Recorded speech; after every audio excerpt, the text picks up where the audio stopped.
Bonjour à tous et bienvenue dans cette nouvelle vidéo sur louerencourtedurée.fr. Je suis ravi de vous accueillir pour une nouvelle interview, une interview un petit peu particulière avec un couple, Sacha et Sébastien. Bonjour. Salut à vous. Salut à tous. Bonjour, salut. Merci d'être présents. Alors j'ai trouvé leur parcours vraiment génial. Ils ont commencé par de la colocation, non en tout cas ils avaient un projet de colocation, c'est la raison pour laquelle je les ai aujourd'hui avec moi, parce que vous savez, je démarre la colocation et en parallèle sur le même bien immobilier, ils ont fait de la location courte durée, ils ont profité de l'euro. De l'euro, voilà, ouais. tu as dévoilé le truc un petit peu à l'avance là. Ouais. Voilà, pour booster leurs revenus, c'est tout ça qu'ils vont nous expliquer dans cette vidéo. Alors avant que je leur laisse la parole, n'hésitez pas à vous abonner gratuitement et librement à ma chaîne YouTube. Ça me permettra comme ça de vous tenir informé de la publication de toutes mes nouvelles vidéos dans lesquelles je partagerai avec vous des conseils, des astuces, mais également des interviews de spécialistes de l'immobilier.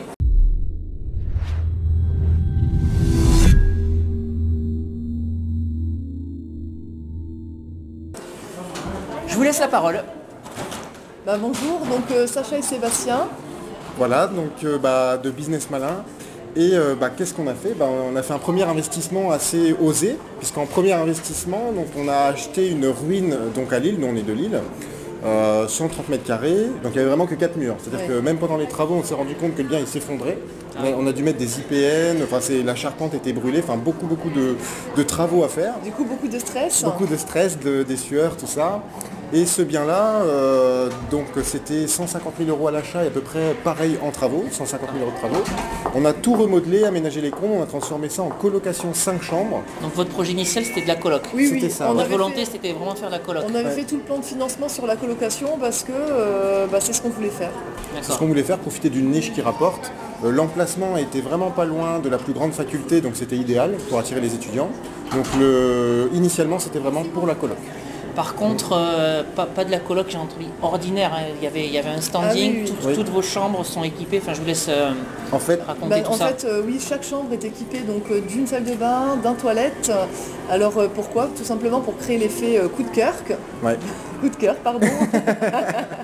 L'effet coup de cœur et ça permet d'avoir moins de turnover. Et c'est comme en fait 5 petits studios finalement, puisque chacun a sa salle de bain. Avec un espace de vie commun, donc salon, qui est très sympa, la cuisine américaine.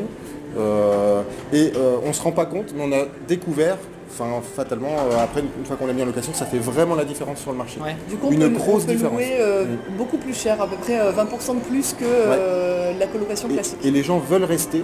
Ça fait pas une petite différence, c'est juste énorme la différence. Oui, mais je pense que les gens doivent être contents d'avoir une salle de bain privative et un coin toilette privatif, je pense que... Et en décembre, on a eu 3 personnes qui sont parties parce qu'elles partaient en Erasmus.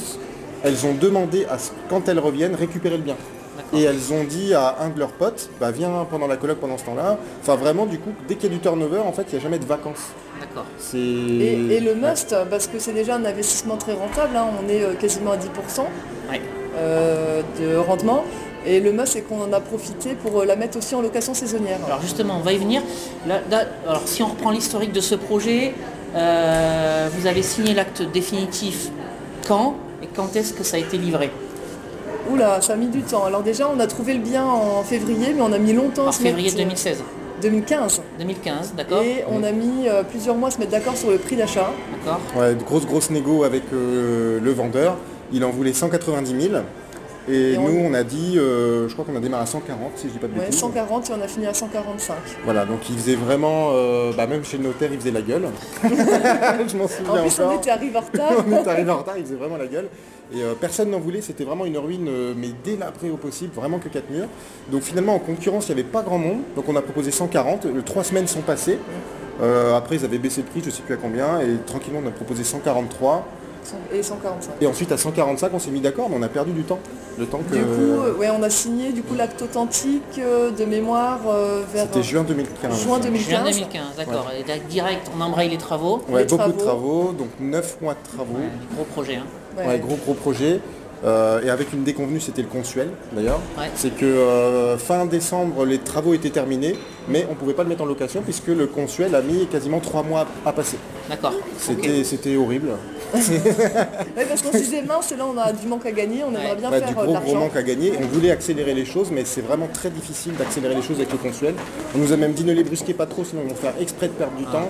C'est pas simple. D'accord, ok. Et du coup, première mise en location. C'était fin mars 2016. Fin mars 2016. D'accord, ok. Et là, on a eu une réflexion, on s'est dit, les travaux se terminent fin mars, et il y a l'euro en juin. Non, d'abord pour reprendre Ils vont l'historique. s'engueuler. Non, mais d'abord pour reprendre l'historique, c'est que comme on avait perdu tellement de temps avec les travaux qu'on s'était dit mince, on a du manque à gagner, comment on peut faire pour compenser ce manque à gagner? Et on s'était dit, tiens, bah, la location saisonnière, pourquoi pas, sachant qu'on ne savait pas trop si ça allait marcher parce que c'est un 5 chambres, un 10 personnes. C'était un bien très atypique en Et contraire de saisonnier. on ne savait pas trop. Ouais. Et en fait, on s'est rendu compte qu'il y avait énormément d'enterrements de jeunes filles et de garçons qui cherchaient des 10 personnes. Marc, oui, ça peut être un bon plan. Ouais. Et ça c'était la marchait saison. très très bien, on a découvert un marché de groupe pour le saisonnier. Enfin, c'est vrai que c'était un bien complètement atypique sur le saisonnier. On a même eu l'idée de faire une chambre, enfin faire 5 annonces, une par chambre. Mais on s'est rendu compte que après plusieurs tests, qu'une chambre ne valait pas grand chose si on le comparait au logement complet. Puis après, en termes de gestion, c'est pour pas la simple. synchronisation des calendriers, les encaissements, c'est pas 5 simple. annonces. Mais c'est surtout qu'en termes de valeur marché, il n'y a pas photo. Un gros bien a énormément plus de valeur que si on le divise, parce qu'on s'est rendu compte qu'il y avait vraiment une demande pour du groupe et pas beaucoup de concurrence. C'est surtout ça, je pense, pas beaucoup de concurrence. Dès qu'on dépasse les 6 personnes, il n'y a plus grand monde. Bon, on était les seuls en fait. Ouais, en plein centre, parce que c'est plein centre. Donc l'euro est arrivé. Eh oui, Ouais. là ça fait notre bonheur. Alors là, c'est juste hallucinant. On a mis même des prix pour tester. Des prix 600 € la nuit, 800, 1000, Ouais. et ça partait, comme des petits pains. Pom, pom. Même quand ça part à 1000, on se dit, on aurait dû mettre plus cher. 1000 euros la nuit, ok. Et donc vous avez fait combien sur ce mois d'euros? Il y a eu un mois d'euros l'an dernier. Alors juste le mois de juin, on s'était 7000, 7 000 euros. mais sur 3 mois, on a fait 15 000. 15 000. 15 000 euros. Et net d'impôts, de parce que du coup, comme on passe les amortissements, tout ça, on Bien n'a sûr. pas payé d'impôts dessus. En régime réel, tout ça, Bien sûr. 15 000 net d'impôts. Oui, remarque, avec 150 000 de travaux, il y a de la marge pour, Ah oui. pour créer du déficit. Ok, bravo. Bravo. Alors, Bah merci. Merci. ça c'est Merci, bien. Sébastien. Du coup, je crois que c'est atypique. Déjà, ils investissent en couple, ils se chamaillent, ils sont amoureux, c'est un peu les deux à la fois. Mais on a quand même fait un contrat de mariage. Voilà. Et ce qui est bien aussi, c'est que le même bien, ils l'ont testé en location courte durée et en colocation. Donc pour moi, ça méritait vraiment une interview sur c'est pas fini. cette chaîne. Alors, et ce qui n'est pas fini avec ce bien, parce que Alors ce bien, on essaye tout avec. je vous laisse raconter la suite. Donc on l'a mis en colocation juste après l'euro. Et là, vu qu'on a acheté entre-temps un autre bien, enfin du coup on s'est fait pote avec l'agent immobilier. Ouais. Et on discute de notre parcours avec l'agent immobilier. Et là, on se dit, Non, déjà, il était curieux, il nous a dit est-ce que tu peux nous faire visiter le bien? Bon, on ne dit pas de souci. Donc on fait la visite et là il nous dit franchement, je peux en tirer 420 000. Et nous on calcule vite, hein, on se dit waouh, ça 420 faisait 000. 90 000 € de plus-value. Donc on s'est dit, bah écoute, si tu es capable de le vendre à ce prix-là, bah, on te donne mandat, puis de toute façon on n'est pas pressé. Donc on te donne mandat, débrouille-toi, de toute façon nous y tourne. Donc voilà, donc on l'a mis en vente. Par opportunité, c'est-à-dire même pas, si on vend pas, à la limite c'est pas grave. Et il nous a trouvé un acheteur 3 semaines plus tard. Ah, ça c'était un truc de malade. Donc, on a signé le compromis et 2 jours plus tard, c'est triste mais le monsieur décède d'une crise cardiaque à 40 ans. Ouais. Et Et là, là, l'agent il dit c'est la première fois de ma carrière que ça m'arrive, on sait que ça peut arriver, mais là c'est la première fois, l'acheteur est décédé, donc la vente capote. Mais là, on a eu une réflexion à se dire est-ce qu'on le laisse sur le marché ou pas. Donc on l'a retiré parce qu'on s'est dit que d'un point de vue valeur marché, si les personnes le voient trop longtemps en annonce, ils vont nous proposer des prix mais à rabais. Ça perd de sa valeur, ça reste trop. Ouais. Donc on l'a retiré, on l'a remis en vente en C'est janvier. janvier 2016. 2017 du coup. 2017. Ouais. Le temps À passe. 420 À 420. Toujours. 420. Et on a un acheteur. Voilà. un acheteur. Et vous signez quand? Normalement, Enfin, il a eu son prêt? Donc là on a signé le compromis. On a signé le compromis, il a trouvé son financement, il faut Ok, juste qu'on parfait. aille chez le notaire. Voilà. Ok, donc il y a 90 000 € 90. qui se promènent avec peut-être un impôt sur la plus-value, comme c'est pas votre résidence Et, principale. ben non, parce que figure-toi qu'il y a une loi qui dit que si jamais tu Premier vends, achat. voilà, si tu vends un investissement locatif et que tu réinjectes dans ta résidence Exact. principale, tu peux Exonérer. voilà. De l'impôt sur la plus-value. Donc on est tombé Exact. aussi sur cette loi. Enfin on est tombé, c'est l'agent immobilier qui nous a dit hey, cette loi existe, comme ça tu peux toujours le vendre et c'est bien que tu le vendes. Comme ça je touche ma com. En gros c'était ça. Et donc vous achetez une résidence principale, Ben, officiellement. officiellement. Ok, parfait. Donc voilà, colocation, location courte durée, achat-revente, tout ça en l'espace de un an et demi. 18 mois. Un an et demi. Un an Ouais. et demi sur le même bien immobilier avec une plus-value de 90 000 euros à la fin. Bravo. Merci Bravo. Sébastien. Et tout ça à moins de 30 ans. Ah ouais, bravo, franchement bravo. Bah voilà, je suis vraiment contente de partager ça avec vous sur ma chaîne. Je pense que ça va donner des idées, des envies à beaucoup de personnes. Alors, vous, c'est investisseur malin, Business malin. business malin, est-ce que vous pouvez nous en dire deux mots? Donc, Bah, Business Malin, c'est un site internet et une chaîne YouTube qui explique comment investir en couple et notamment comment convaincre son conjoint s'il est un peu réticent. Parce qu'on s'est rendu compte que quand on investit à deux, c'est pas évident, il y en a toujours un qui est un peu plus frileux et on explique un peu comment acheter à deux, quel statut, tout ça. et surtout aussi en réalisant d'excellentes affaires. Donc c'est aussi un volet performance immobilière, puisque nous ce qu'on cherche, c'est vraiment la renta, le cash flow. Bah, pour, l'argent, quoi. Oui, l'argent. la liberté. En fait c'est se bâtir le plus rapidement possible une liberté. C'est vraiment notre... Là, vous avez mis la barre assez haute. Et surtout on veut continuer. Être très rapide. C'est ça, c'est vraiment ça qui nous motive, être très rapide. Et puis Ouais. notamment on tue aussi pas mal sur ton site internet et puis c'est vrai que tu donnes des astuces sur tout ce qui est location saisonnière Et ça c'est un excellent moyen justement et d'aller vite. il faut s'informer, exactement. il faut toujours continuer à se former Ouais. et c'est comme ça qu'on devient bon. Ok. Ouais.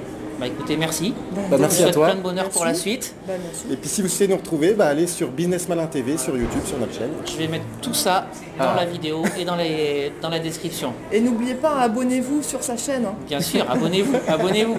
Alors justement, si vous souhaitez en savoir plus, n'hésitez pas à me suivre sur mon blog louesencourtedurée.fr et à vous abonner à ma chaîne. Et puis j'ai rédigé également deux e-books que vous pouvez télécharger en cliquant sur les deux vignettes qui sont apparues dans cette vidéo ou en cliquant sur le petit i en haut à droite ou en cliquant sur dans le lien que je mets dans la description de cette vidéo. Le premier e-book s'appelle Convaincre la banque d'emploi et dans cet e-book je vous explique comment présenter votre dossier d'investissement locatif à votre banquier pour mettre toutes les chances de votre côté pour obtenir votre financement. Et le second e-book s'appelle Doubler son salaire avec la location courte durée, dans lequel je vous explique pourquoi la location courte durée va vous permettre de créer une rente immédiatement sans attendre la fin de votre crédit immobilier dans 15, 20 Surtout ou pas. 25 ans. Oui, surtout pas, surtout pas. Bah, et surtout que le premier e-book, je tiens à juste rajouter quelque chose, c'est que le financement pour nous c'est vraiment le plus difficile. L'achat ça va, la vente ça va, mais le financement, En fait, ouais, nous on nous dit souvent qu'on va trop vite. Trop de dettes trop vite et nous c'est notre problème donc actuel. téléchargez ces guides parce que c'est super Alors, intéressant. je vous montrerai en fait, à chaque fois que j'y vais, moi j'ai un business plan de 40 pages, je vous montrerai comment, avec je présente, plaisir. comment je présente ça. On voudrait 1 million d'euros de prêt, c'est possible? Bon, Bon, 100 on en pages, discute. 100 pages, 100 pages. Allez, passez une bonne journée. À bientôt. Merci bien, Au revoir. à bientôt, au revoir. Salut.